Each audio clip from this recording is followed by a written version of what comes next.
दोस्तों, हम सभी के चहीते हॉलीवुड एक्टर अर्नोल्ड श्वार्ज़नेगर बचपन में काफी गरीब होते थे। इतने कि उन्हें बॉडी बिल्डर बनना था, लेकिन उनके पास ना तो जिम जाने के पैसे थे और ना ही खाने के।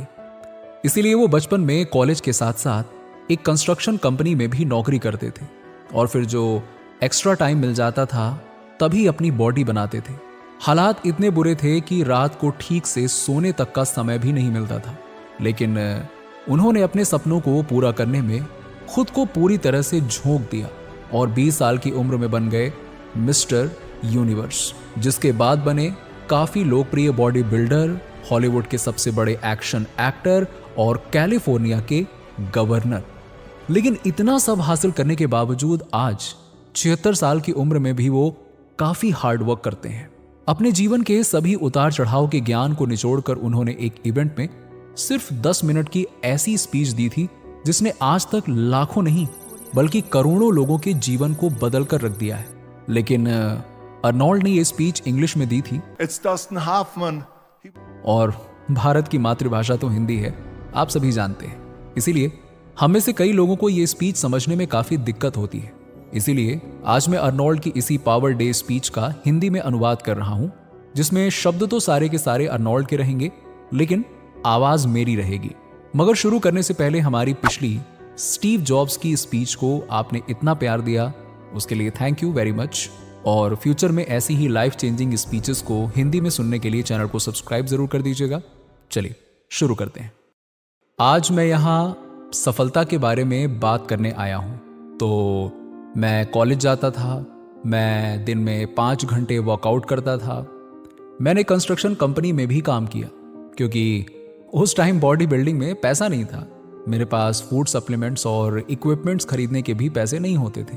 साथ ही साथ मैं कॉलेज भी जाता था, जिम भी करता था और हफ्ते में 4 दिन रात में 8 से 12 बजे तक एक्टिंग क्लासेस भी लेता था।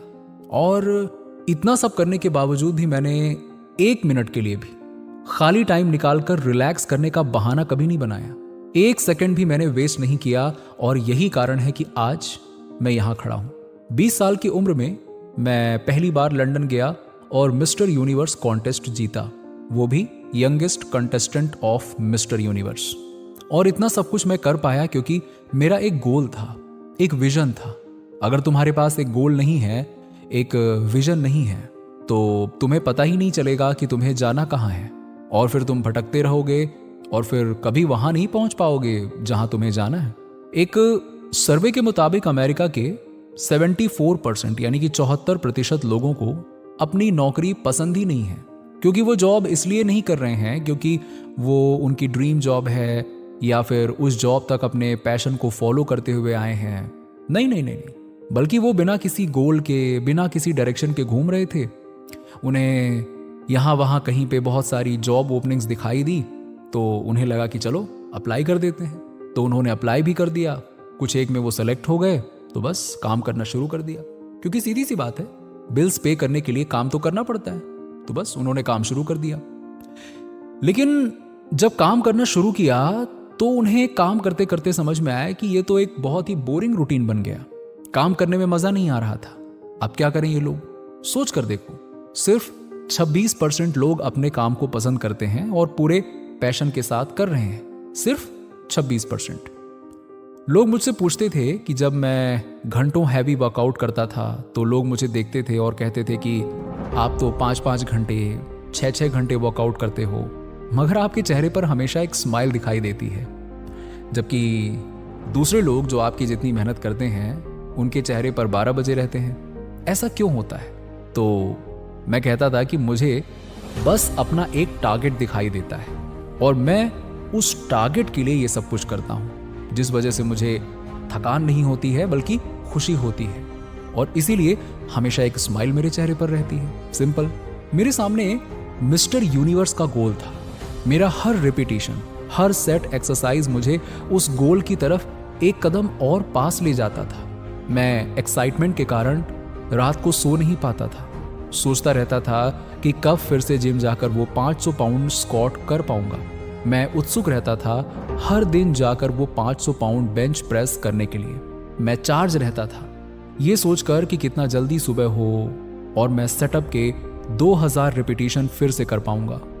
एक चीज मैं आपको बता दूं कि अपने गोल को विजुलाइज करने से और उसके पीछे फोकस्ड तरीके से फॉलो करते रहने में एक तरह का मजा आने लगता है। और फिर वो दौड़ भाग थकान नहीं, मजा देती है। आप थक नहीं सकते। सो लाइफ में एक पर्पस होना बहुत जरूरी है। मोहम्मद अली, उनको मैंने अपनी आंखों से झील में रगड़ रगड़ के मेहनत करते हुए देखा है।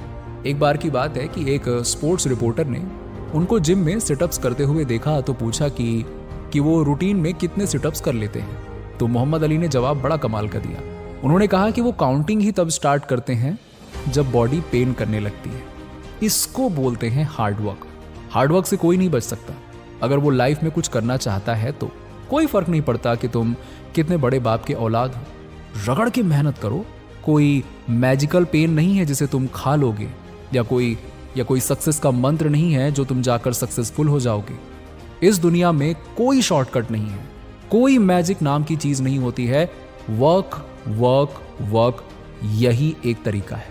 मुझे इतना गुस्सा आता है जब लोग मुझसे कहते हैं कि उनके पास जिम जाकर 5 मिनट भी वर्कआउट करने का टाइम नहीं है, या फिर कोई और काम 1 घंटे करने का जिससे वो फिजिकली और मेंटली इंप्रूव हो सकें। इमेजिन करो, आज से आप रोज हिस्ट्री सब्जेक्ट पढ़ाना शुरू करते हो। अब सोचो, 1 साल में 365 दिनों के बाद आप कितना कुछ सीख जाओगे। या कोई और सब्जेक्ट या टॉपिक जिसके बारे में आप पैशनेट हो, उसे कंसिस्टेंट होकर बिना बहाने बनाए 1 साल तक पढ़ते हो या करते हो, उसमें आप कितने ज्यादा अच्छे हो जाओगे। इमेजिन करो कि कोई बिजनेस जो तुम डेवलप करना चाहते हो, रोज अगर उस पर 1 घंटा भी काम करते हो, 1 साल के बाद वो कितना बड़ा बन जाएगा, कितना कुछ आप उसमें हासिल कर सकते हो और वो तुम्हें कितना दूर तक ले जा सकता है। आप उस बारे में सोच भी नहीं सकते हो कि कितना आगे तक ले जाएगा वो। और इसीलिए ये चीज मुझे बहुत गुस्सा दिलाती है जब 24 घंटे एक दिन में होते हुए भी लोग ये कहते हैं कि उनके पास वक्त नहीं है। अगर 8 घंटे आप सोते हो, 10 घंटे आप जॉब करते हो, 4 से 5 घंटे फिर भी आपके पास बचते हैं, क्या करते हो उस समय? बताओ, सोच कर देखो, आप लोग क्या करते हो उस समय? लोगों से मिलते हो, खाना खाते हो, एंटरटेनमेंट या कुछ और करते हो, क्या करते हो? मगर तुम्हें यह क्लियरली समझ में आ रहा होगा कि कितना सारा टाइम 1 साल में तुम्हारे पास निकल कर आता है। अगर हम ये सारा टाइम ऐड करके देखें, अगर तुम अपना टाइम ऑर्गेनाइज करके अपने काम को ऑर्गेनाइज करके देखो तो कितना सही है। प्लान बी से मुझे नफरत है, मैं साफ बोल रहा हूं, प्लान बी से मुझे नफरत है। चलो मैं बताता हूं क्यों। क्योंकि हमारे पास में काम करने वाले कम हैं और संदेह करने वाले ज्यादा हैं। मगर वो एक प्रॉब्लम नहीं है। ऐसे डाउट करने वाले और हमारे कॉन्फिडेंस को तोड़ने वाले लोग हमारी लाइफ में हर स्टेज पर मिलेंगे। उन्हें कैसे हैंडल करना है वो हमें अच्छी तरह से आता है, लेकिन प्रॉब्लम तब आती है जब हम खुद पर डाउट करने लग जाते हैं और हमें प्लान बी की जरूरत फील होने लगती है। यह चीज सबसे डेंजरस और सेल्फ डाउट है, क्योंकि अब तुम ये कह रहे हो कि अगर मेरा प्लान वर्क नहीं करेगा तो मेरे पास बैकअप में प्लान बी होना चाहिए, और मेरे पास है। यानी जैसे ही तुमने प्लान बी के बारे में सोचना शुरू किया, तुम्हारी एनर्जी, तुम्हारा पूरा का पूरा अटेंशन डाइवर्ट हो गया किस तरफ? प्लान बी की तरफ। और ये एक सबसे बड़ा गुनाह है। अब अगर तुम प्लान ए को करते हुए या प्लान ए को करने से पहले प्लान बी के बारे में सोचते हो, तो इसका मतलब यह हुआ कि तुमने अपने प्लान ए को 100% दिया ही नहीं। जब 100% दिया ही नहीं तो वो तो फेल होगा ही ना। बिल्कुल होगा, हो सकता है नहीं, बिल्कुल होगा। और एक बात सीख लो कि जब हम बिना सेफ्टी नेट के खेलते हैं तो ज्यादा अच्छा परफॉर्म कर पाते हैं। एक प्रोडक्टिव प्रेशर होता है हम पर जो हमें अपना 100% देने पर मजबूर करता है। तो अगर तुम्हारे पास में प्लान बी है तो खुश मत हो कि वाह मेरे पास तो प्लान बी है।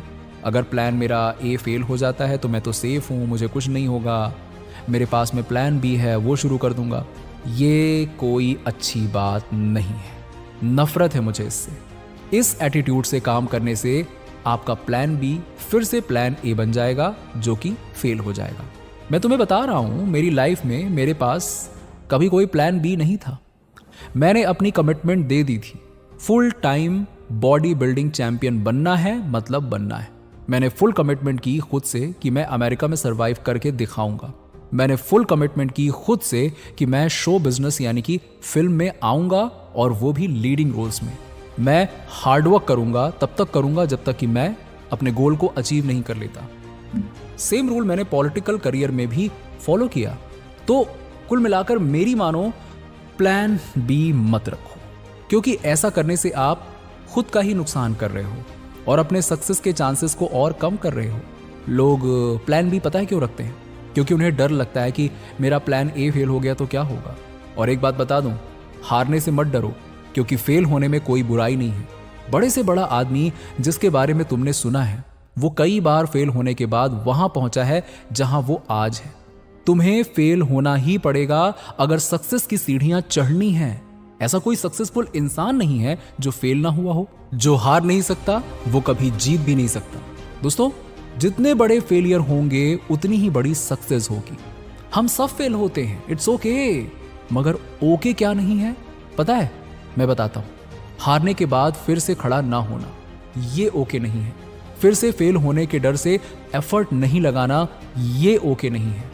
खुद की किस्मत या दूसरों को ब्लेम करना, ये ओके नहीं है। अपने वीक पॉइंट्स पर काम न करना, ये ओके नहीं है। वही गलती फिर से दोहराना, ये ओके नहीं है। ऐसा आदमी लूजर होता है। विनर्स फेल होते हैं, उठते हैं, फेल होते हैं, उठते हैं, हमेशा उठते हैं और कभी भी उठने में फेल नहीं होते हैं। वो वही असली विनर है। हारने के डर से आप वो कर ही नहीं पाओगे जो आप करना चाहते हो।